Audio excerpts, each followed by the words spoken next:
Julia, I hope we're back now. I see some comments up here. Yeah, but not lately. 6:30 take two is up now. We'll start to see some people when they find it coming on. We had an internet meltdown. Not any computers, nothing here in the studio, but let's see when we get some comments up here. But I do see now. Ah, Oops.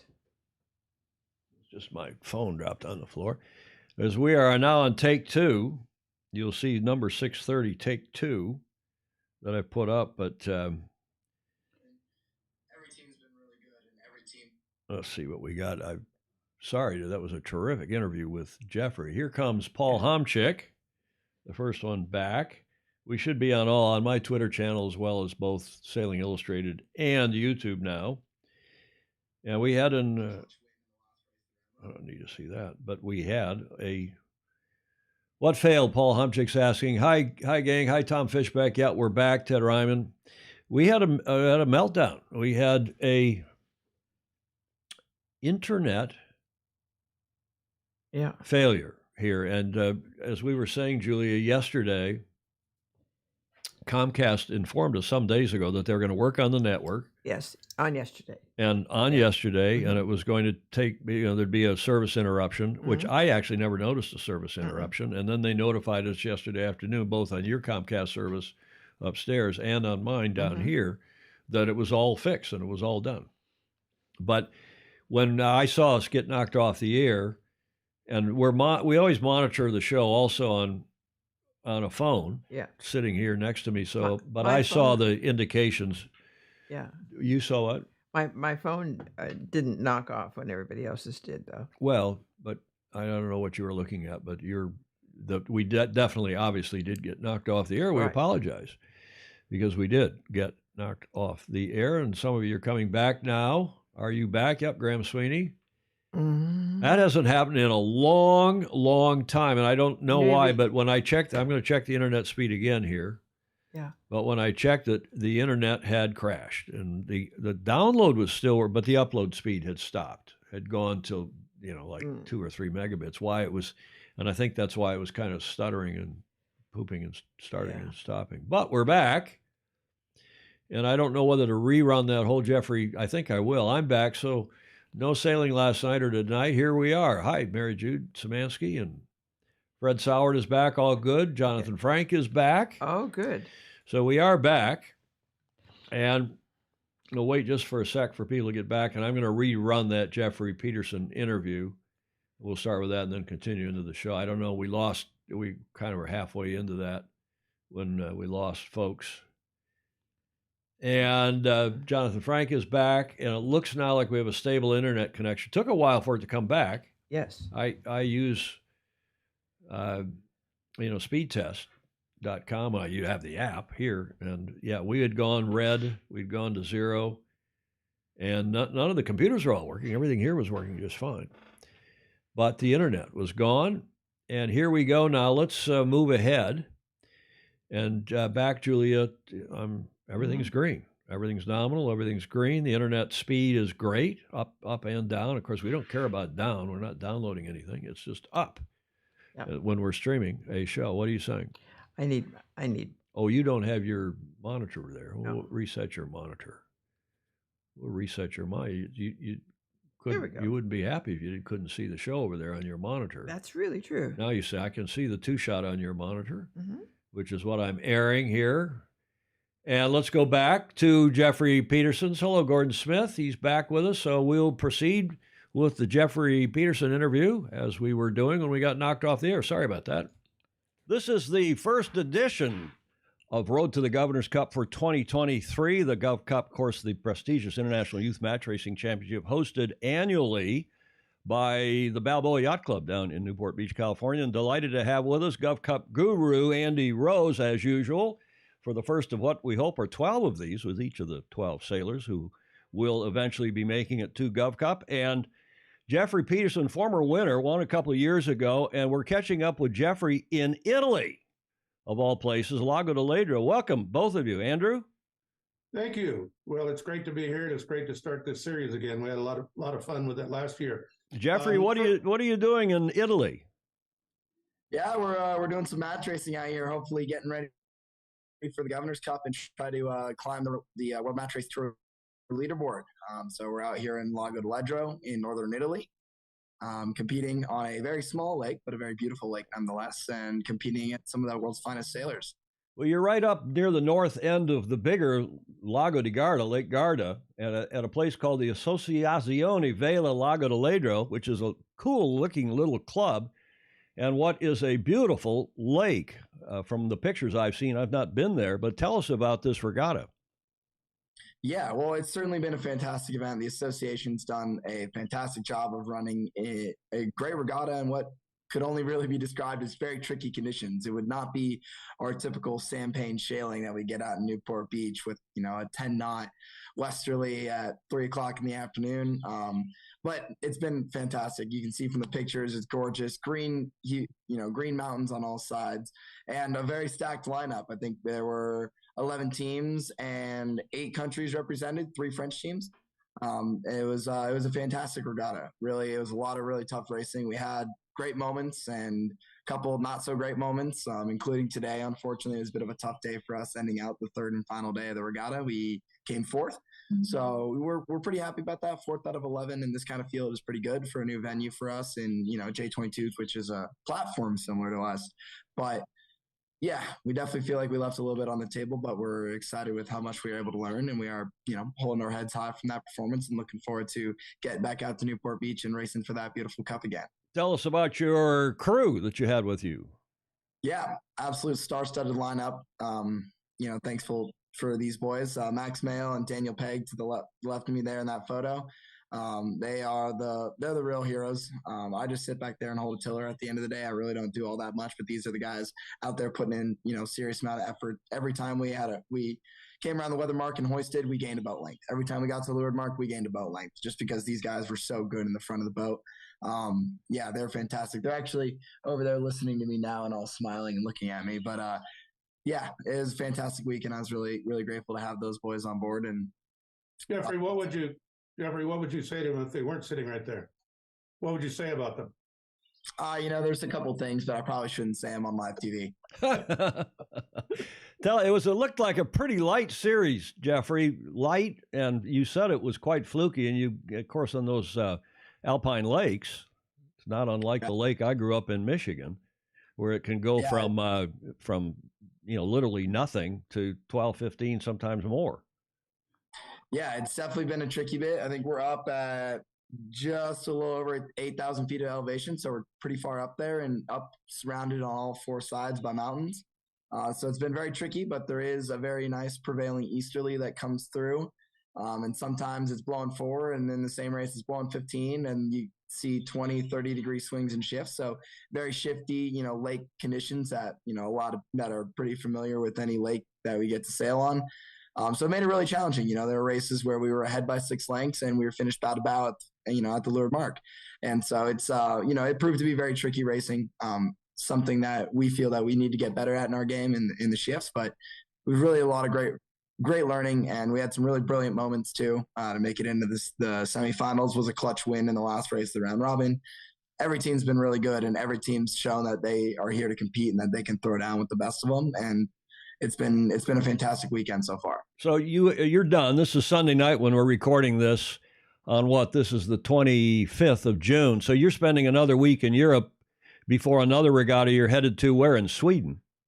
Yeah, so we're hanging out for a week. It was actually just a little bit more cost effective to stay in Italy for the week, or stay at least across the pond, before we go up to race at the GKSS Match Cup in Marstrand, Sweden, which is one of the 4 grade WC or World Championship regattas on the World Match Racing Tour this year. So very, very excited to be racing at one of the big events. It's been regarded as the Con Cup of Sweden, and it's the first year that it's really coming back as a true match racing regatta in monohulls. They used to run it in the M32 for a while, and if you don't know me, I'm not a huge fan of the catamarans. Not really my boat. I like boats that go 6 knots upwind and 6 knots downwind. That seems to be really my speed, except, in the case of the 22s, those go a little bit quicker.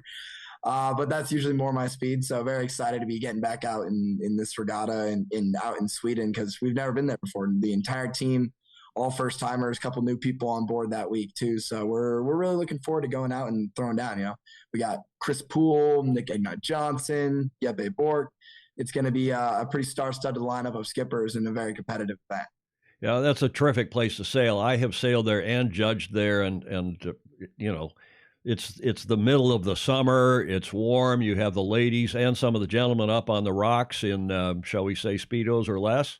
And it's a very interesting place. Jeff, before I turn you over to Andy's Inquisition, tell us about these gloves that you and your team are wearing this week. Pretty colorful. If you followed any Golden State sailing, you'll find if you look closely enough at all the photos, we do something differently for every regatta, just as like a little, something fun, a little token or a little magic to get the team spirits high. So in this case, it was the Pablo Picasso, or I guess maybe more like, I don't know, super geometric, colorful gloves, having fun. Sometimes we'll run pink gloves. We ran Stars and Stripes socks for the Youth Worlds last year. So we like to have fun with it, and these gloves were the choice this time around. Well, Andy, over to you. Let's talk about GovCup. Well, it's quite a group. We have, it was interesting, you said there were 8 countries represented in Ledro. For the first time, we have 8 countries coming to the Governor's Cup. Which is pretty exciting. Only 3 American teams, actually. So that's all good. Jeffrey won the Governor's Cup 2 years ago in a very tough event. Last year, in a terrific final, loss to the more experienced Jordan Stevenson. Jeffrey, would like to get his second Governor's Cup, I believe, Jeffrey, because a few of us have those. But interestingly, Jeffrey is also eligible next year. And so Jeffrey theoretically could be the first to ever win 3, but I plan to change the rules as necessary to prevent that from happening should he win this year. But Jeffrey, this kind of thing, it's great that you said you're, using this Ledro Regatta, et cetera, to get ready for the Governor's Cup. It's nice that the World Match Race Tour events are practice events for the Governor's Cup. What do you think this year? Well, first off, they're not practice events. We just James Pleasance. I'm sorry, I just had to say that. Anyway, go ahead. I mean, yeah, we're really excited to be able to get back out there and race for the Governor's Cup. Obviously, last year was a bit of a gut punch for us. We won, the round robin series, went through the semifinals, and got to the finals. And Jordan Stevenson, he had our phone number. He read us like a book. He knew what we were going to do before we were going to do it, and he sailed a fantastic series and showed us a lot of parts of our game that we got to work on. And we've been working really hard in the off season, even though I've been away at college, and we kind of have our whole team kind of spread across the globe. We got one member in Australia, and then another one, and we got people everywhere, so it's made it really hard to really get out on the water and practice, but we've watched a lot of film. We've done a lot of sailing as well. And yeah, we're looking forward to putting, a good effort together. This year's lineup of skippers is fantastic, and it's starting to be weird to think. I think if, Morgan Pickney will be coming back and Cole Tapper, but other than that, we have 10, new skippers that have never sailed in Governor's Cup before. And I remember when I, not to sound like I remember when I was, but my first Governor's Cup was 2 years ago, and I was the young guy. I'd never sailed a Governor's Cup before, and we went on to win, which was fantastic. But now to think that we're like the veterans, there are people like Harry Price and the Sam Gilmores that when I was in junior sailing looking up to, being like, man, I want to, race at that level. And now here I am being, the veteran in a very, very competitive, group of new skippers that are, going to be making their debut. Yeah, that'll be the most interesting thing, I think. And I've always said that, in match racing, the number of match races you have done, there's a much more direct correlation of how good you are than maybe in other parts of the sport. And so I think you saw that. I assume the other semifinalists this week and later are all older and much more experienced. I've done a hell of a lot more match races than you have. But now it is fascinating because now you are starting to be the old experienced guy. We probably should go through very quickly, Tom, all the teams, and I'll just say, please. Nicholas Bernal is our second time. Nicholas has never sailed, but we have had a Brazilian competitor before, so it's great to have him. He's a pretty accomplished sailor in in Brazil. Almost all these, in fact, every one of these competitors has at least one national championship of one sort or another in their own country. Nicholas is the interscholastic match racing champion. He was the Brazil representative at the 22 World Championships, so I assume you met him last year, Jeffrey. He's the Lightning Class Youth World Champion, which doesn't directly relate to match race, but the Lightning Class is one of the premier one design classes in the world, and so that is quite an accomplishment. So he's going to be, he's an unknown, as Jeffrey said. All these guys are new to us, and they're sort of unknowns, and we're comparing national champions to national champions, but in different nations. I'll just go alphabetically here. I guess I won't. Alec Coleman from Canada. Believe it or not, this is our first Canadian entry ever, I believe, and that is really exciting for us. He's the intercollegiate champion in Canada and won 2 other match racing championships in Vancouver area, which is where he's from. So he'll be an interesting wild card here. Alexander Colquitt has actually sailed in the Governor's Cup as a crew. This will be his first time as a skipper. He is the British youth match race champion. He was 4th in their overall championships, non-age limited, et cetera. And I think he was at the World Championships last year, Jeffrey, also. But again, those World Championships for a couple of those sailors were like their second match race or third match race. So, the curve is very steep when you're just learning to match race. And Andy, I think your suggestion was excellent. I'll try to get Matt Whitfield, our co-commentator, our Governor's Cup analyst, on the live coverage and see if he will help me interview, if he'll interview Alexander Colquitt. How do you pronounce it, Colquitt, like it's spelled. That would be great. Jack Egan? Jack Egan will not be here, unfortunately. Jack is a very accomplished intercollegiate sailor in the United States, and there is I think it's biennial. I think the BUSA, which is a series of team races and match races in either the UK or the United States, they trade off, and it's evidently quite a thing and really fun. And he had committed to that, and unfortunately, it conflicts directly with this. So Jack will not be with us, but Jack also is eligible next year. So I'm looking for a great competition between Jeffrey and Jack next year. And in college, Jeffrey is going to Georgetown and Jack's going to Yale. And there's an intercollegiate match race championship that I would imagine both of them would be very interested in winning, especially because Jack's won it twice. Okay, Tom, who's next on the list there? Tom Higgins from Ireland. The Irish have started to do a lot of match racing, mostly interscholastic or collegiate stuff. And Tom is certainly one of the top match racers in Ireland. He's the Irish intercollegiate champion again, and then won a series of match races in Eastern Ireland, Northern. So, again, an unknown, but certainly has match racing experience.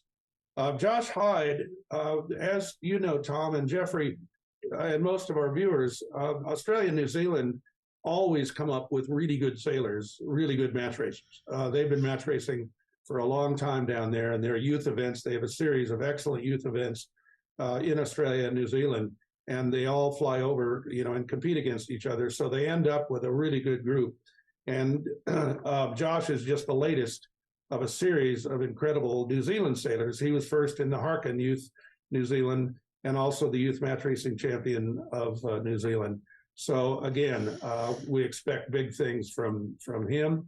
Australia, you'd have to say the same thing about Max Paul. Max got second in the Hardy Cup, which is actually an under 25 series, and second in the Harkin Youth Australia, and is also an accomplished dinghy sailor. So, again, another one of the Australians who will, I'm sure, show very well. Jeffrey, we know. Timotei Rossi, Jeffrey, you sailed against him this week. Why don't you tell us about him?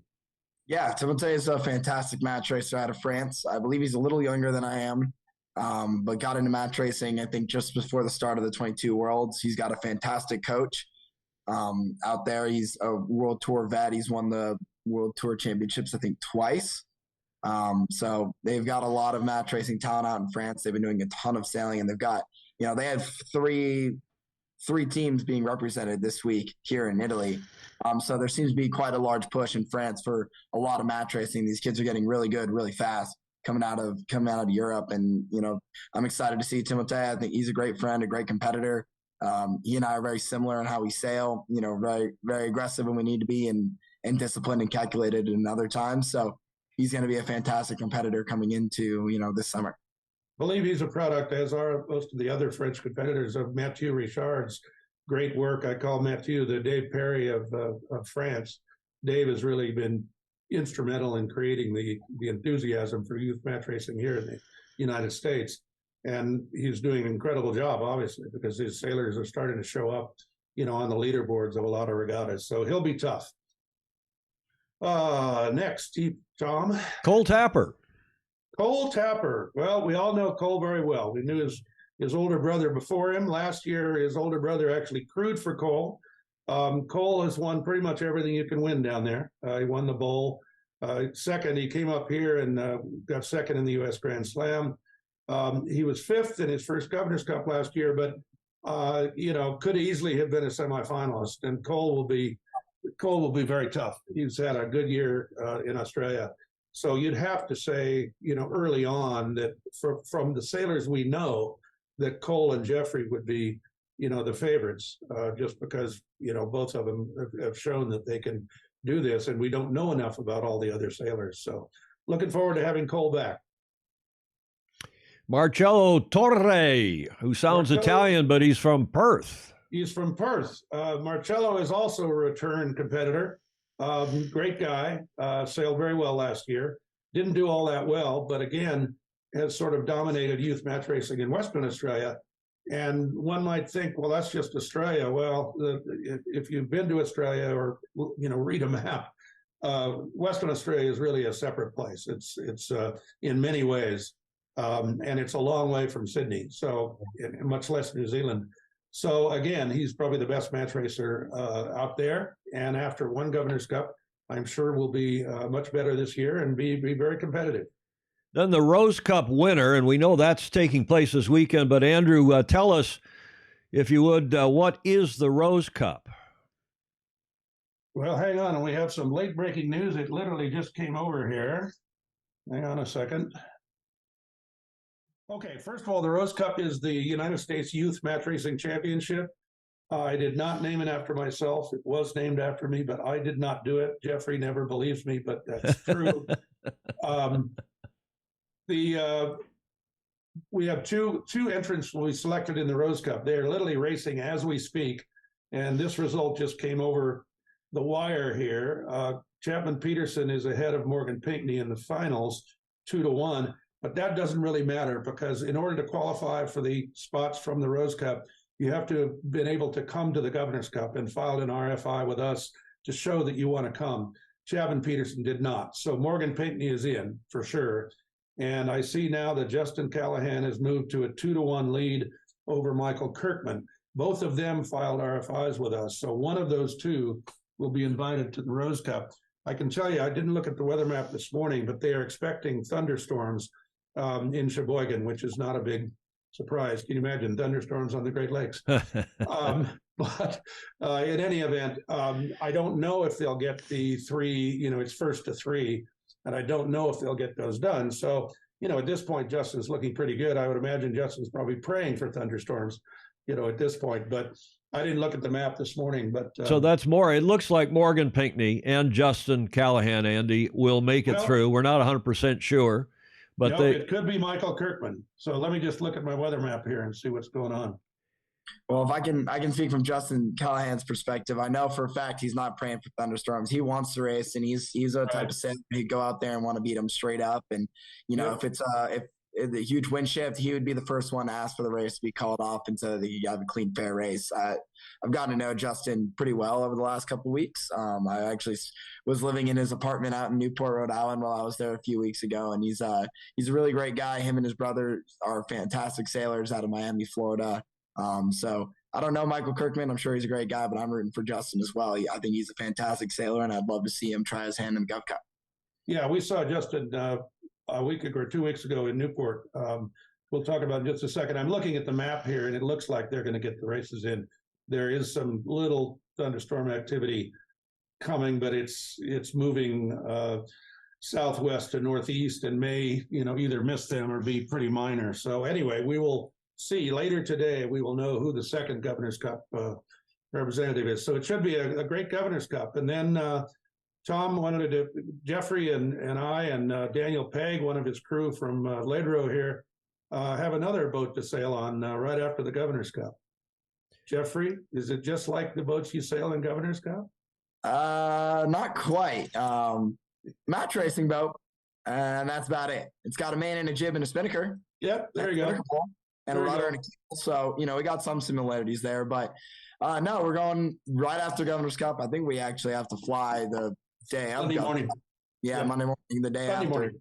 Sunday morning, the day after, go back to Newport, Rhode Island to compete for the 2023 12-meter World Championship against some pretty fantastic boats and sailors. We're racing on Defender, USA 33. We're looking forward to, getting back out there. We had a good training event at the New York Annual Regatta a few weeks ago in early June, where we got the boat tuned up, got her up to speed. Didn't really do so well in that event, but that wasn't really the goal. The goal is the World Championships here. I'm helping Andy. I'm crewing for him. I'm his strategist and navigator or not really strategist, navigator. Wiley Rogers is our strategist and Andy's tactician. So we've got quite a good afterguard, and we're looking forward to trying to see if we can go win a world championship. Yeah, it's going to be exciting and a lot of fun and exhausting, and it's unfortunate. I wish we had a week between them, but we don't. So we'll just get on a plane Sunday morning, get back there, get the boat measured, and start racing actually Tuesday. They had told us that was a practice day, but it's not. So we have 5 days of racing, probably 2 races per day. And it's sort of, it's kind of fun because the Governor's Cup comes up in that too. I looked across at Enterprise, and there's Taylor Canfield, who is obviously one of the best match racers in the world, 5-time Congressional Cup winner, but Taylor is tactician on Enterprise. And so this will be fun. It's great to see these old, for those of you, I think almost everyone knows, but these are the boats that were used in the America's Cups for years, and they're just majestic boats, and they're big, but they're big, heavy, 68,000-pound boats, and starting lines are my favorite thing, and they're really fun in these boats. So we're looking forward to that, Jeffrey, to seeing you there. Hopefully you'll have a good position in Sweden. You'll make the semifinals again and go even farther, and then come back, win the Governor's Cup, and then let's go win the Worlds. That sounds like a good plan to me. It's not going to be any easy feat on either one of those. The Gov Cup lineup this year is incredible. That I only had the pleasure of sailing against a few of the guys in the lineup. So a lot of unknown people. We don't know their tendencies. One of the things we pride ourselves is the amount of research we do to people, because that's just as much as part of the game as going out and sailing the races themselves. So a lot of new faces. So it's going to be a very tricky start to the event and kind of getting our feet underneath us. But we got a new team as well. Sailing Max Brennan, who I've sailed with before and won with before, but we have a new bowman since Scott Mays can unfortunately not make it anymore. So we're sailing with one of my teammates at Georgetown, Enzo Mendita, who's actually a coach at BYC this summer. So we're looking forward to going out and doing a lot of training in the 21s. As soon as I get back, we're rolling straight into practice every single day with long practices on the weekends to make sure that we're ready to go for the Governor's Cup this year. We're looking forward to it. The Gov Cup's the last week of July, the 24th through the 29th, Monday through Saturday. Andy and I and Matt Whitfield will be doing the television coverage again. Our producer-director, Chris Bretschker, will be handling that for us. Gentlemen, I'm looking forward to being with you then. In the meantime, have a great rest of your European sojourn, Jeffrey. And if you can get over to Malchesney and see the foiling week that's going on, even for a couple hours, let me know and I'll put you in touch with Andrew Pindar and a couple of the other FOSI that are running that. They're in Italy on Lake Garda. Andrew, thank you very much indeed. Jeffrey, much appreciated. We'll hope to see you soon. Tom.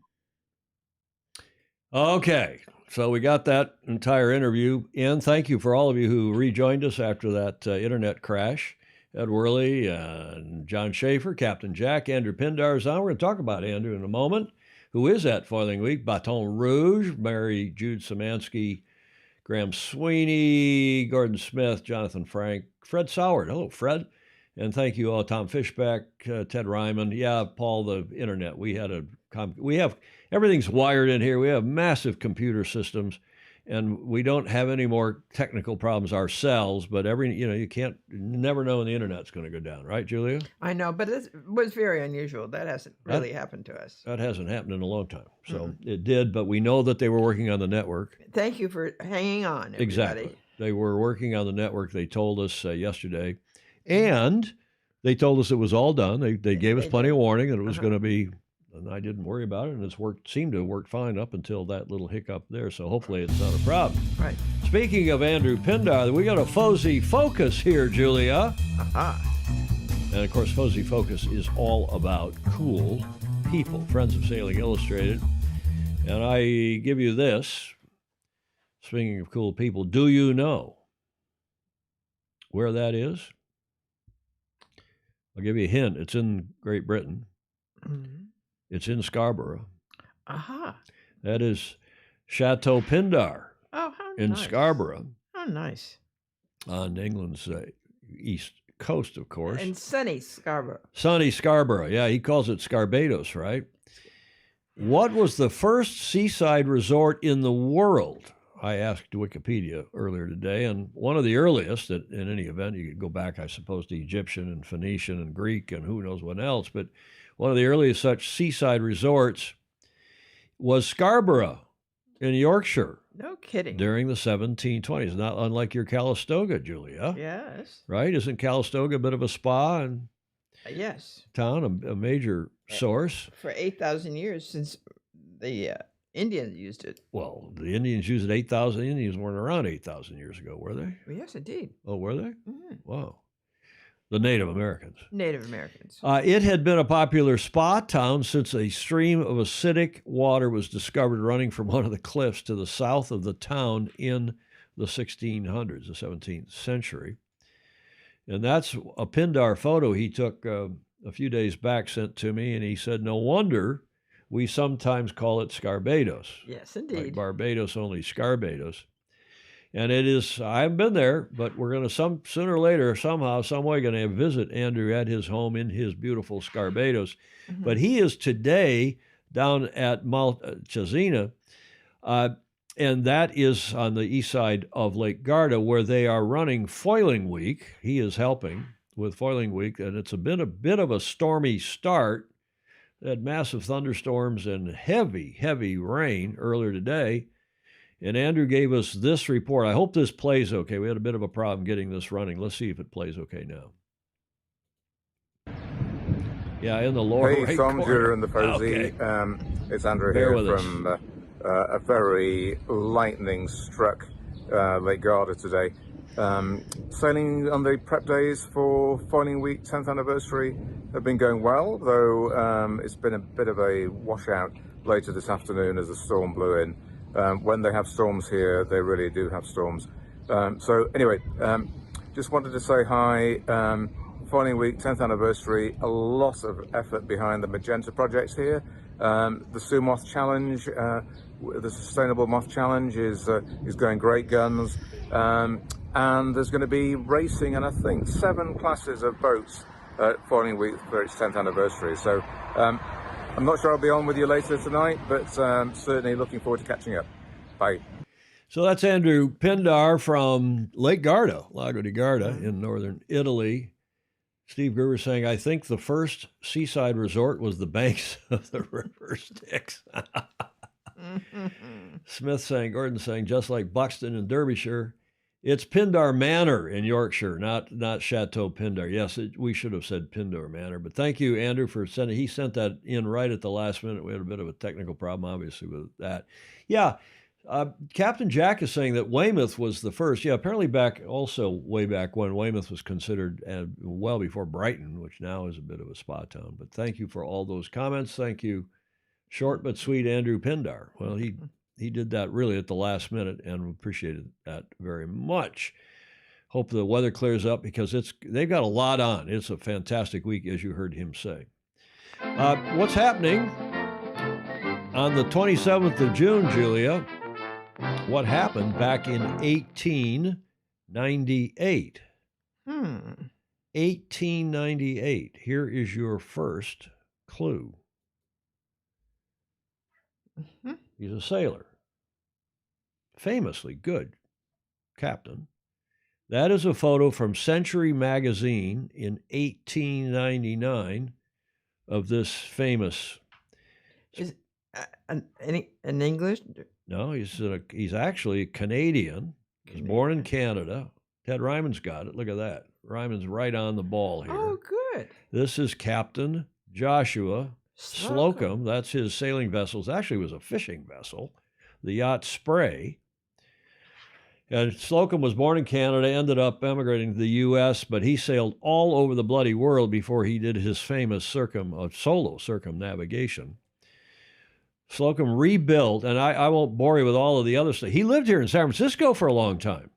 He had a boat, one of those many ships that he ran, and he ran a boat from here to Hawaii. He ran a boat from here to Australia. He married an American in Australia who was from San Francisco. I mean, the guy was all over the place. It was unbelievable. I have to do more work on him. Well, I should have made a longer segment, but I just thought we would cover the key thing, which was that he got this boat Spray, rebuilt it, and it was an oyster boat named Spray. It was in Fairhaven, Mass, during the 1891-92 seasons. And on June 21st in 1892, he launched the painstakingly rebuilt vessel.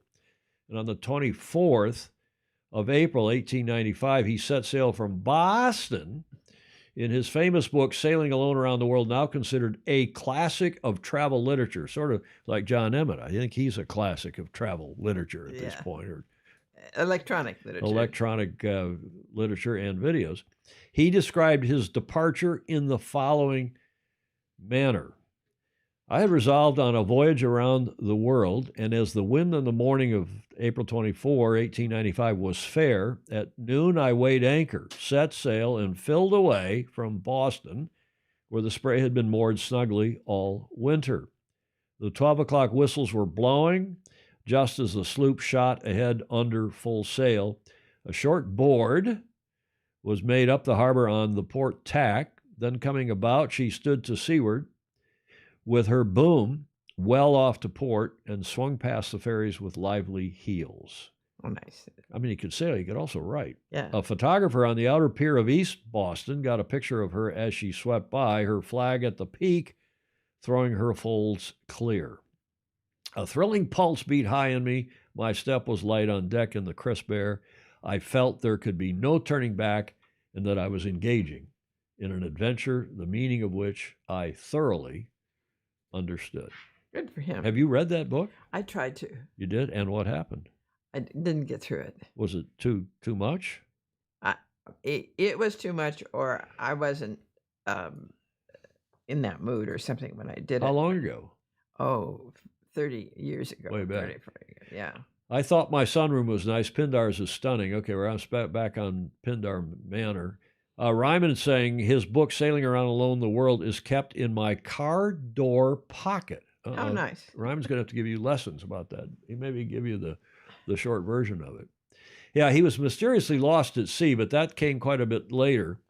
But it was just an amazing thing that he did, because he had sailed, by the time he was way before he did this, he'd sailed all over the place, around both capes several times, captaining ships back and forth to the UK. As I said, he ended up out here on the West Coast. He was captaining ships, delivering stuff up to Alaska, to Hawaii, to Australia, and so on. So it was after he'd set off, and by the way, I'm reading about this over the last little bit. He was originally going to go east. He sailed across the Atlantic. He got to the Mediterranean, heard about all the pirates, and there was still a lot of pirate action there at the turn of the 1900s. And he said, okay, I'm not going to go that way. I will go the other way. So he sailed from Europe back down, like a lot of these races do. They went down, and he went around the wrong way, went around Brazil and South America. Yeah. And sail. He had to wait for 40 days with a storm. Apparently, it was a huge westerly, and he had to wait for that storm to pass before he could go around the Corn and head to Australia and beyond. Unbelievable. What I'm thinking about is that I'm sure the charts of that era were all but non-existent, And Well, I'm not so sure that's true. I mean, these guys, himself and all these other people, had for a couple, 300 years by then, had been sailing all over the place. So I'm not sure that the charts were all that bad, but still, he was dead reckoning. He was doing all this. In fact, he apparently took a moon sight at one point, which is really hard. But he had a 10 clock. He didn't have a chronometer. He had a 10 clock, took midday solar sightings, and he was dead reckoning. That's how he got himself around the world. He must have been some awesome navigator and yachtsman, sailor. I remember getting in, off the coast or down the coast in Central America and finding that our charts were from 1848. Your charts. Well, that was a cocktail cruise, though. No, it wasn't a cocktail cruise. Well, let's go back to when he got back. More than 3 years later, on today, June 27th, 1898, he returned to, where else? Newport, Rhode Island, having circumnavigated the world and sailing a distance of more than 46,000 miles, 74,000 kilometers. Slocum's return went almost unnoticed. It was the Spanish-American War. It was the height of the Spanish-American War, which had begun 2 months earlier. It dominated the headlines. And after the end of major hostilities, many American newspapers published articles describing Slocum's adventure. And of course, he published his book the next year in 1899, and it was a huge hit, at least initially. He published the account of his voyage, and it first serialized in the Century magazine and then in several book-length editions. Reviewers received the slightly anachronistic Age of Sail adventure story enthusiastically. Good. Arthur Ransom, who was a big deal at the time, went so far as to declare, quote, boys, why not boys and girls, but that was a different time, Yes. boys who do not like this book ought to be drowned at once. Congratulations. In his review, Sir Edwin Arnold wrote, quote, I do not hesitate to call it the most extraordinary book ever published. Wow. So it, I wouldn't say I've read it, Julia, but I think I've probably gone through it a little more in depth than you did. And this was probably in my teen years and maybe in college years. But I didn't read every word of it, but I certainly did, page through it. So that is what happened on this day in 1898. Canadian-American adventurer Captain Joshua Slocum arrived back in Newport, Rhode Island, completing the first solo circumnavigation. Actually, I'm wondering, how do we know? How did he know it was the first? Because at least it had never been written about. Yeah. Somebody else could have done it, not documented, I suppose. So that's what happened on this day in history, the 27th of June, 1898. And as who was it? Jonathan Frank said, he made some money from the book. He bought a farm someplace, I think in Massachusetts, and his wife settled in there. They also, maybe it was out on Martha's Vineyard, in fact. He was there in that area. And then he decided that I got to sail a boat and go down and keep the boat in the Caribbean in the winter. In the warm stuff. Then I'll come back up to the Northeast. And he took off in 1909 to go south and never showed up. And finally, his wife, they declared him dead the following July. They didn't know what had happened to him. He disappeared. He disappeared. So that's why I said in that graphic under his name when we first put it up, I said 1909-ish. Born in 1844. So he would have contemporary with the America's Cup. Yeah. All right. Speaking of which, we have a little AC-37 Cup date. Oh, good. And, we haven't paid much attention to ETNZ, at least not their sailing team, but there's some cool stuff. They're just wrapped up now. These are the last few photos from their final training session. This between their AC-40 and their LEQ-12. This is their LEQ-12, less than or equivalent to 12 meters, test boat, test platform. Some interesting photos. Look at this one. Look at the straightness of the foils and the small size. Yeah. And look at the little dangly bits hanging down underneath them. Something to do with the actuators on the trailing edge for the flaps. So there's some cool stuff going on. And then also, New York Yacht Club's American Magic just announced their core sailing team, racing team, training team, they called it, but it's basically their sailing team. And to the surprise of nobody, T. Hutch is not on it. He's running the program this time, not trying to be a racing sailor as well.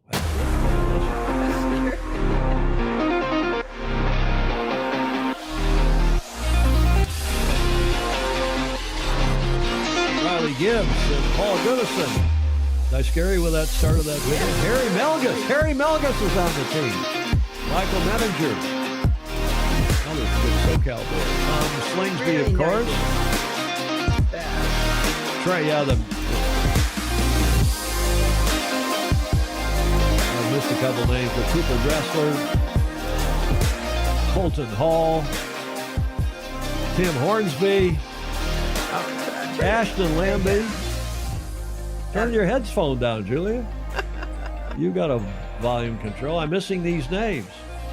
Chris Shirley, James Wright. Okay, yeah, that it was not exactly the most auspicious audio. No, but the team looks good. Uh-oh, Joe Holtzman said it's frozen up again. Our numbers here all look good. We dropped a few frames for a moment there, but it all looks good here. Went through the Straits of Magellan, Clark Chapin. His book is a fantastic read, Jonathan Frank saying. Those moon sightings by Sextant were reasonably accurate even before daylight savings time corrected. Oh, that Stingray is saying. Oh, and the rising sea levels are helping too. Wikipedia says that he hasn't declared dead until now. I think he was declared dead, I read in 1904, but maybe I'm wrong. Or 1909, I think it was. Whatever.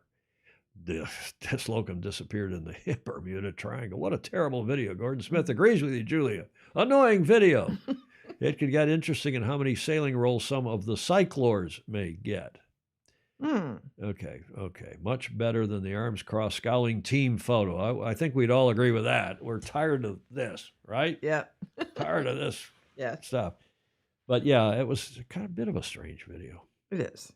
Okay. Sorry to scare you, Julia. I know. Huh?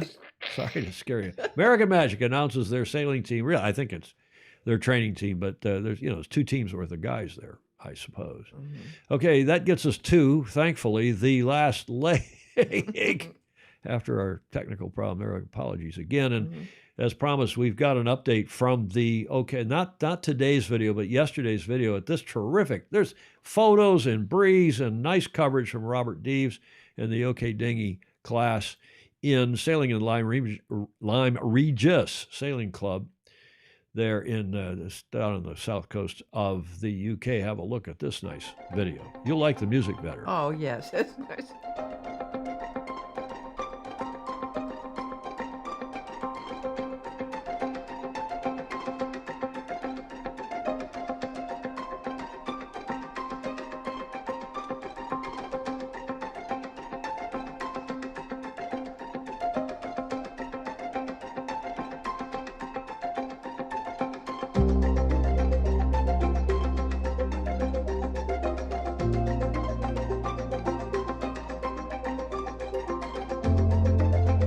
First race was very difficult. First beat was quite reasonable, and then on the run the wind pretty much shut down. Came back in hard from the right, and then it stayed. But yeah, really shifty day, very tricky. Not just shifty, massive holes. Some people sailing in 2 knots, some people sailing in 15 knots. So consistency was the name of the game, which I didn't achieve today, unfortunately. But one good race, one very bad one.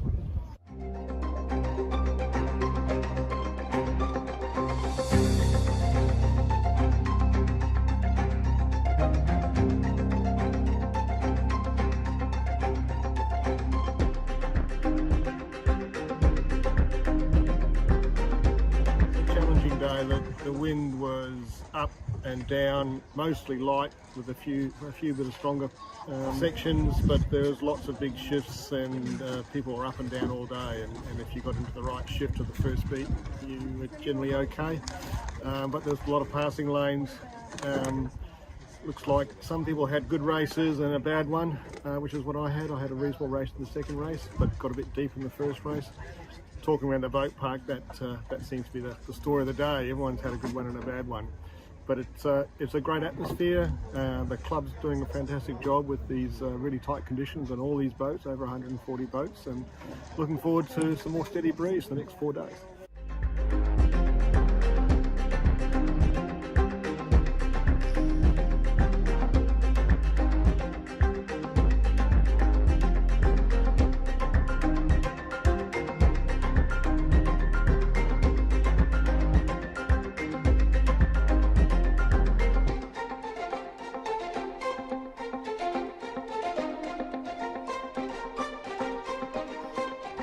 was a very difficult day today because the wind was changing all the time. It might have been a very difficult for the people who was going to do the course out there.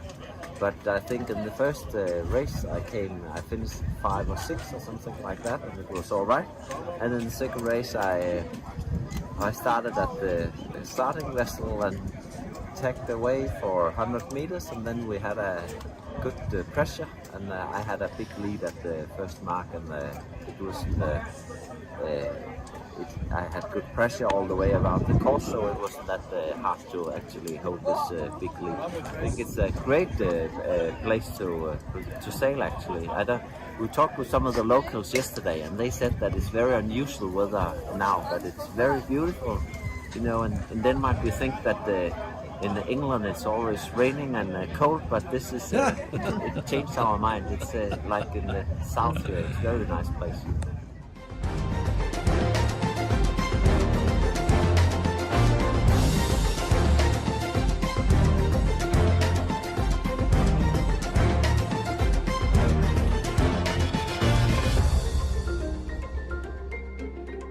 Barely moving.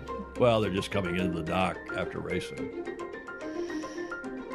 Coming back into the beach.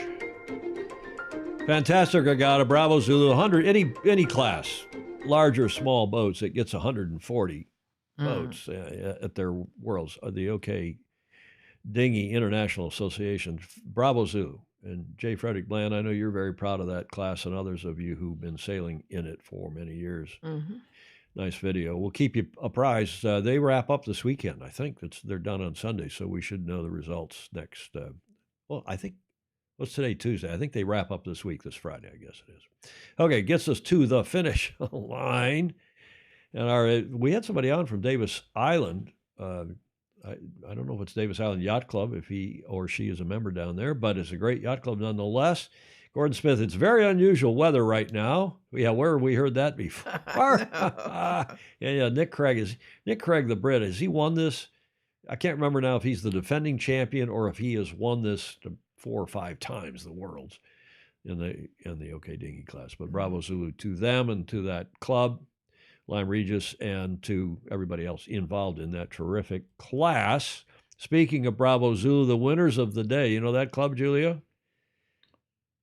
I'm biased, but this club is turning on yet another terrific Governor's Cup, and it's well down the track, as you saw that list of terrific sailors from Andy, a record number of 8 foreign, non-American teams. This is the Balboa Yacht Club. You think that's the sun setting over the West Coast? That is not. That is the sun rising. This is the West Coast Club, but the configuration down there is Southern California. The winners of the day with the sun rising over Balboa Yacht Club in their 101st year, the home of the Governor's Cup. Of course, I'm biased because I'm proudly an honorary member down there, and we'll be doing the Gov Cup television the last week in July.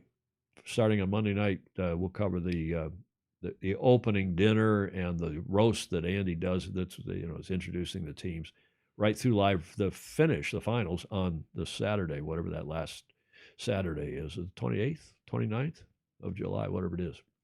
And we'll have some more interviews with those kids who are skippering in the subsequent shows, including, I think, on this Friday. The croutons du jour. I haven't picked on these guys in a long time, but they're going from bad to worse. I hope that Megan, I don't know who the bad influence is. Sounds like it's Megan, the Canadian American. I have a suggestion for them. Harry should contact his aunt, the Princess Royal, and get her advice. She is a level-headed, cool, bright gal. I know her not very well, but I've met her and hung out a little bit.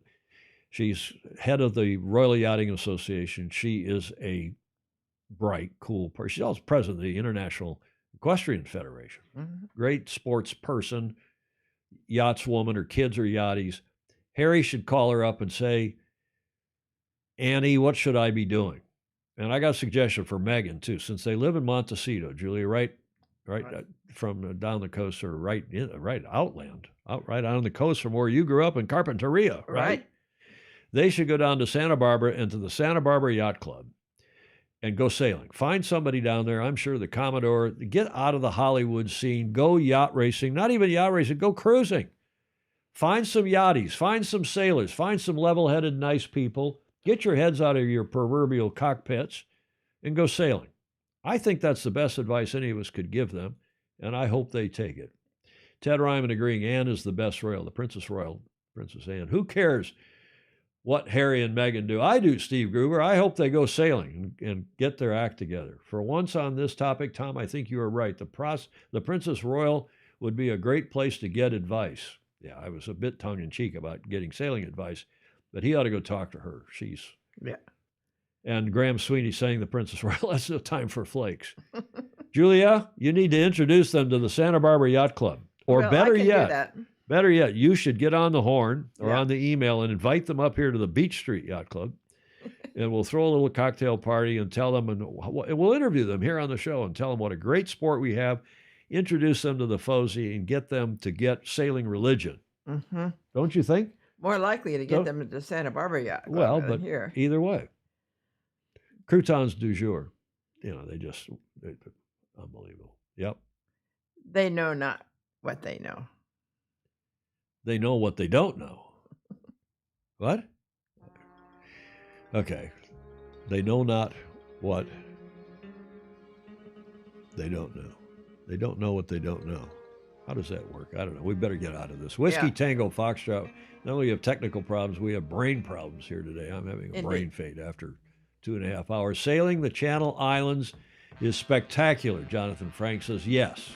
Indeed.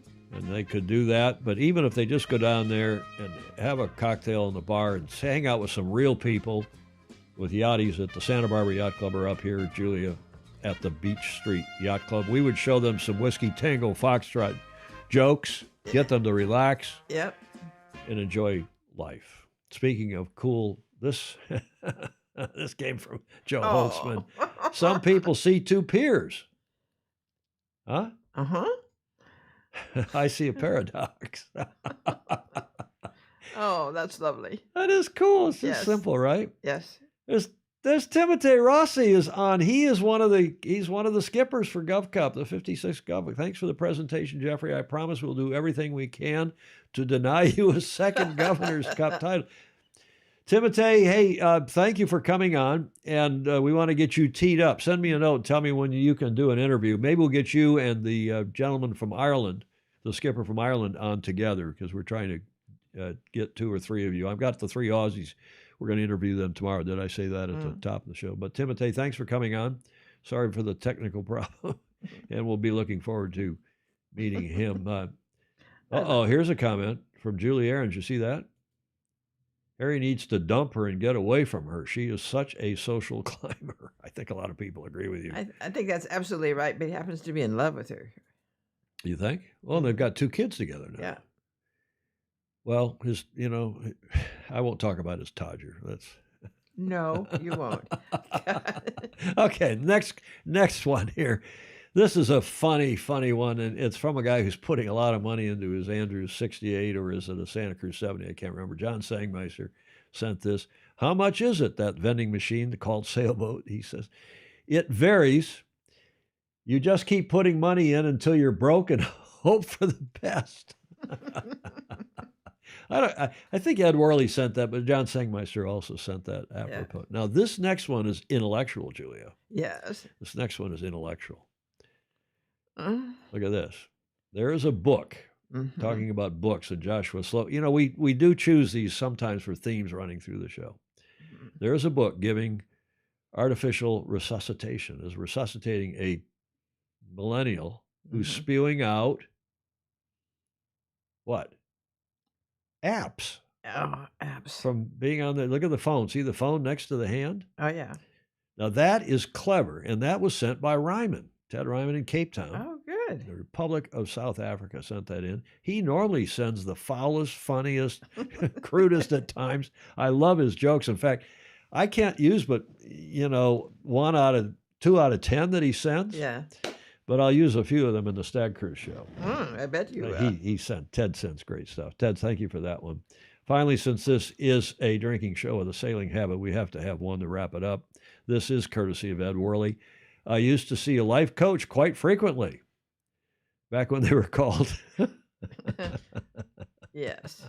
bartenders. And that's true. Well, that is true.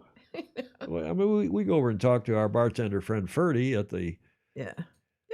St. Francis Yacht Club and tell him all of our woes and story. Yeah. Of course, we don't have any woes, do we? No. Not with all the Fozy. The Fozy are our collective, Yes. our collective bartenders, our collective life coaches. Thank you all. We appreciate it. Julia, you're a witness. Yes. Take this opportunity to like, follow, and share, and read the comments. Indeed, comments are welcome, even in replay. If you're watching this in replay, it's probably a lot of you are after we got knocked off the air there. And we will I'll go back, splice that together, and put up one show on the so you can watch it. Probably won't get at that today, though, because I got a busy afternoon and evening with meetings over at the St. Fancy. If you would, please support us. Become a patron, patreon.com/join/Sailing Illustrated, and give us $1 or $2 or $5 a month, or send us. Somebody said, well, we'll send you some booze. We'd take, like Peter Taylor sends us some Casamigos tequila, or we take a cup of coffee or anything that helps keep us on the air, even when we get knocked off. I did pay the internet bill too. Oh. I always pay that internet bill way in advance. We didn't when we went off the air. I didn't go pay the bill. You can vouch for me, right? Yes. We just rebooted and waited for the internet to come good. Let's see what the speed. I pushed the speed button. I know it's good because I can see all the stats on the show. Okay, thank you to everybody who gave us media, And for your patience. and well, to all of you who are watching, for your patience. But to those who gave us audio, video, and images for today's show, there they are. And a reminder that on Friday we will do a show. No show next Tuesday, but Clark Chapin will be live with me in our Michigan studio. Julia, you won't be there. No. But you'll be watching. Yes. And you'll be watching the comments and giving us a few pithy comments, probably yourself. Mm-hmm. But that is our Sailing Illustrated race management and rules guru, Clark Chapin, who, of course, lives in southeastern Michigan. Plymouth is the town, past commodore of our little club there. I'm going to do some racing at our club Thursday night and beyond, and we'll be there for a few days and hope to see you all on Friday. I said originally in this graphic, I said see you next Tuesday because I thought we weren't going to do a Friday show, but because we know that is coming up from the ocean race, we want to comment on that. So we will see you Friday. In the meantime, sail fast, sail safe, have fun. Ciao for now.